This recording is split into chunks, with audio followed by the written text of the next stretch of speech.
مسلمان میں کہ مسلمان وہ ہوتے ہیں جس کے اندر چار خوبیاں ہوں. چار خوبیاں جس کے اندر نہیں ہیں یہ کمزور مسلمان ہے، یہ صحیح مسلمان نہیں ہے. جس کے اندر یہ چار خوبیاں ہیں یہ پکا مسلمان ہے، اس سے دنیا کو فائدہ پہنچے گا. کون سی؟ پہلی خوبی مسلمان کی یہ ہے کہ مسلمان بے نمازی نہیں ہوتا، مسلمان بغیر نماز کے نہیں ہوتا. یہ نماز پڑھے گا جو مرضی حالات آ جائے، جو مرضی ہو جائے. یہ امام حسین رضی اللہ تعالی عنہ نے ادھر تلواروں کی چھنکار میں پڑھ کے دکھا دی کہ ایسے بھی نماز پڑھنی ہے، جہاں جان کا خطرہ ہو وہاں بھی نماز پڑھے. ایک اس کی شناخت یہ ہے. نمبر دو، مسلمان کی شناخت یہ ہے کہ مسلمان ظالم نہیں ہو سکتا، مسلمان کسی پہ ظلم نہیں کر سکتا. جو مسلمان ہوگا یہ ظالم نہیں ہوگا.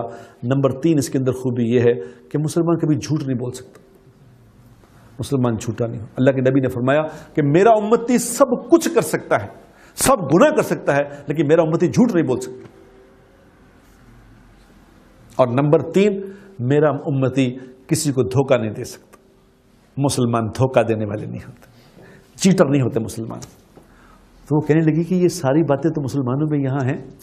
تو میں نے کہا یہی تو رو رہے ہیں ہم جو آئے ہوئے ہیں، یہی تو رو رہے ہیں. مسلمانوں کہہ رہے ہیں خدا کے لیے اپنے اندر یہ صفات پیدا کرو. یہ بڑے اچھے لوگ ہیں، خدا کی قسم یہ ہم برے ہیں. اور مجھے کسی نے وہاں یہ برنلی کیا شہر کا نام ہے، برنلے میں گیا تو مجھے انہوں نے کہا کہ یہ جو گلی ہے نا تین، یہ ساری مسلمان ہیں الحمدللہ. میں نے کہا یہاں گورا کوئی رہتا ہی نہیں. کہ انہوں نے کہا نہیں پہلے رہتے تھے پھر ہم نے بگا دیے. میں نے کہا اچھا وہ کیسے؟ انہوں نے کہا بازی ہمیں دیکھ کے چھوڑ کے بھاگ گئے. میں نے کہا انا للہ و انا الیہ راجعون.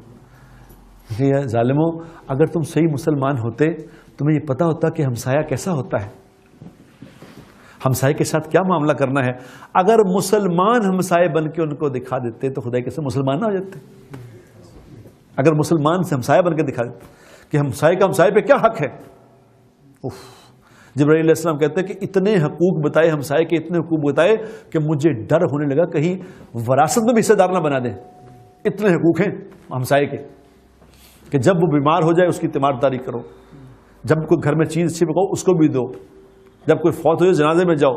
اگر تجھ سے کبھی قرض مانگے تو قرض دے دو.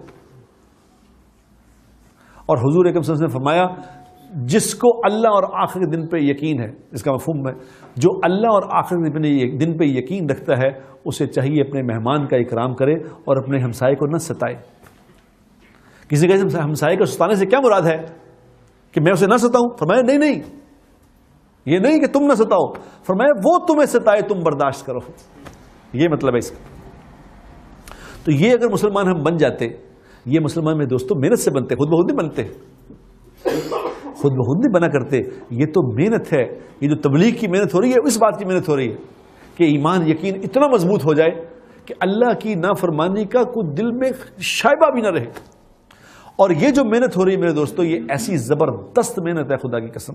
ورنہ اس محنت کے بغیر ہمیں تو پتہ ہی نہیں تھا کہ یہ باتیں ہونی بھی چاہیے. ابھی تو کم از کم یہ پتہ چل گیا کہ یہ ہونا چاہیے، پہلے تو یہ پتہ نہیں تھا کہ یہ بھی ہوتا ہے. اور یاد رکھو مسلمان سارے کے سارے ہیرے ہیں. میں پورے یقین سے یہ بات کہتا ہوں کہ سب مسلمان ہیرے. ذرا نم ہو تو یہ مٹی بڑی زرخیز ہے ساقی. ذرا سا ان پہ محنت کرنے کی ضرورت ہے.